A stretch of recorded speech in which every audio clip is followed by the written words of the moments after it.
tekan like, subscribe, tekan loncengnya supaya mendapatkan video update dari kami. Selamat menonton. Assalamualaikum warahmatullahi wabarakatuh. Alhamdulillah wassalatu wassalamu ala rasulillah wa ba'du. Selamat berjumpa kembali dalam video pembelajaran tematik SDIT Al-Imam As-Syafi'i. Semoga kalian tetap semangat dalam pelajaran hari ini. Sebelum mulai, mari kita berdoa semoga Allah Subhanahu wa taala memudahkan kita dalam belajar pelajaran hari ini. Rabbi zidni ilma warzuqni fahma.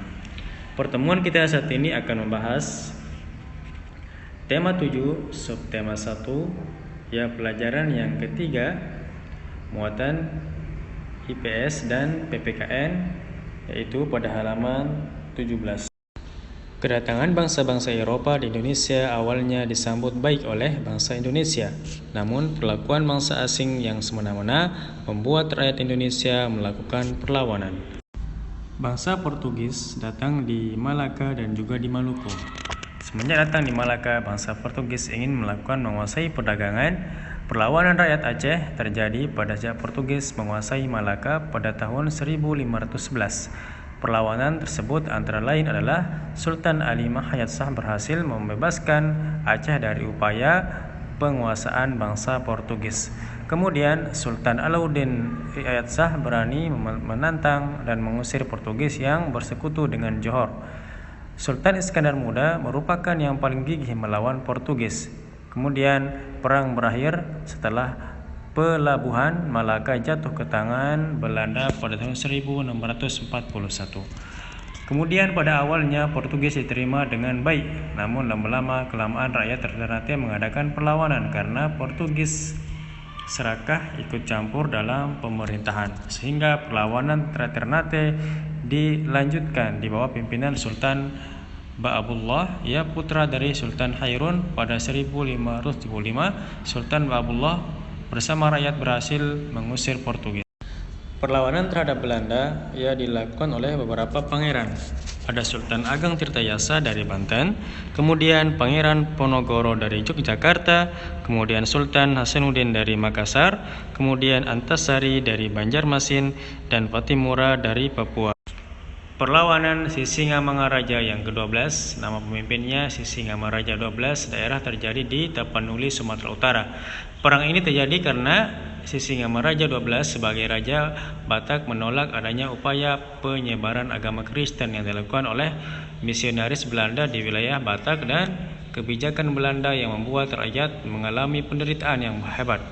Banyak para petani yang kehilangan tanah dan pekerjaannya. Kemudian perlawanan Sultan Agung Tirtayasa, yaitu 1621 sampai 1683. Nama pemimpinnya adalah Sultan Ageng Tirtayasa, ya daerahnya itu terjadi di Banten.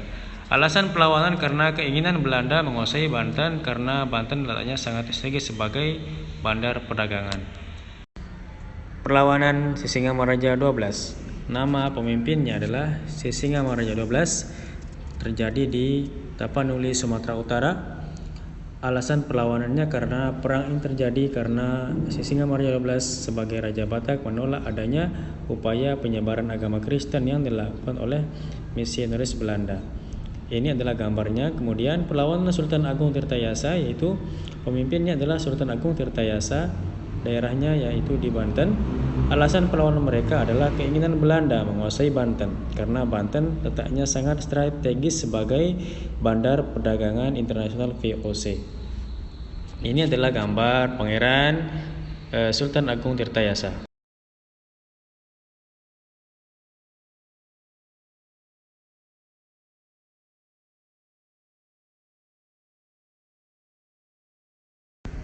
Perang di Ponorogo terjadi tahun 1825 sampai 1830. Nama pemimpinnya adalah Pangeran Diponegoro, daerah terjadi di Yogyakarta. Alasan perlawanan karena Belanda ikut campur urusan keraton Yogyakarta, bahkan untuk mengganti raja dan urusan pemerintahan harus izin kepada Belanda. Ya, Belanda juga melakukan pemasangan patok jalan di atas tanah makam leluhur Pangeran Diponegoro tanpa izin. Kemudian perlawanan rakyat Makassar. Nama pemimpinnya adalah Sultan Hasanuddin, yaitu terdiri di Makassar.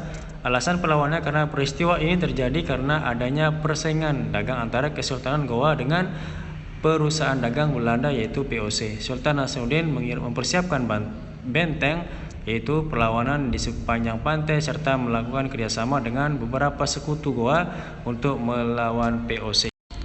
Perang Banjar. Nama pemimpinnya adalah Pangeran Antasari. Daerah terjadi di Banjarmasin, Kalimantan Selatan. Penyebab perlawanan adalah sikap Belanda yang berusaha menguasai kerajaan Banjar. Belanda juga memonopoli perdagangan dan mencampuri urusan kerajaan. Ya, Perang Banjar mulai meredup ketika Pangeran Antasari mengidap penyakit paru-paru dan cacar. Pangeran Antasari meninggal pada Oktober 1862. Kemudian perlawanan rakyat Maluku. Nama pemimpinnya adalah Patimura. Daerah terjadi di Maluku. Alasan perlawanan, peristiwa ini terjadi karena adanya penolakan masyarakat Pulau Ambon pimpinan Kapiten Patimura atas kembalinya Belanda sebagai penguasa kolonial. Belanda juga tidak mau membayar hasil bumi rakyat Maluku. Patimura melakukan perlawanan dengan menyerang benteng. Perlawanan rakyat Papua. Nama pemimpinnya adalah Silas Papari. Daerah terjadi di Papua. Alasan melakukan perlawanan yakni bahwa Irian Barat dalam penjajahan dan penguasaan Belanda. Bentuk perlawanannya adalah berupaya untuk mempengaruhi batalion Papua guna melakukan pemberontakan memerangi penjajahan Belanda. Negara kita sangat luas wilayahnya dan beragam pula sosial budayanya. Seandainya setiap daerah, suku, dan golongan bersatu pada melawan penjajah, niscaya penjajah dapat kita usir sejak dahulu kala. Apa saja keragaman yang ada di Indonesia? Sekarang kita masuk ke muatan PPKN. Keragaman Indonesia itu ada suku, ya. Beberapa suku yang ada di Indonesia itu ada Batak, Minangkabau, Melayu, Jawa, Betawi, Sunda, ya Badui, Tengger, Banjar, Dayak, Bugis, Makassar, Bali, Sasak, Ambon, Dani, dan Asmat. Kalian bisa perhatikan di peta, ya ada beberapa suku yang ada di Indonesia. Keragaman Indonesia ada juga ras, yaitu masyarakat Indonesia merupakan keturunan dari beberapa ras. Di antaranya adalah ras Melayu Mongoloid, ras Wedoid, ras Negroid, dan ras Papua Melanozoid. Kemudian agama di Indonesia memiliki beberapa agama yang diakui oleh pemerintah, yaitu agama Islam, Kristen, Katolik, Hindu, Buddha, dan Konghucu. Perbedaan kondisi geografis ya di Indonesia itu berdampak pada munculnya berbagai ragam mata pencaharian. Contohnya perikanan, pertanian, kehutanan, dan perdagangan. Kita harus bersyukur atas keberagaman sosial budaya bangsa kita. Keberagaman tersebut merupakan ciri khas dan menjadi identitas bangsa yang membedakan Indonesia dengan negara yang lainnya. Jadi kita harus bangga menjadi bangsa Indonesia. Demikian pembelajaran kita kali ini. Jika belum paham, silakan bisa diulang lagi berkali-kali videonya sampai paham, atau silakan hubungi Ustadz melalui grup kelas untuk menanyakannya. Semoga hari ini diberikan keberkahan oleh Allah Subhanahu wa taala. Untuk dapat informasi hafalan selanjutnya, silakan Anda subscribe channel ini. Assalamualaikum warahmatullahi wabarakatuh.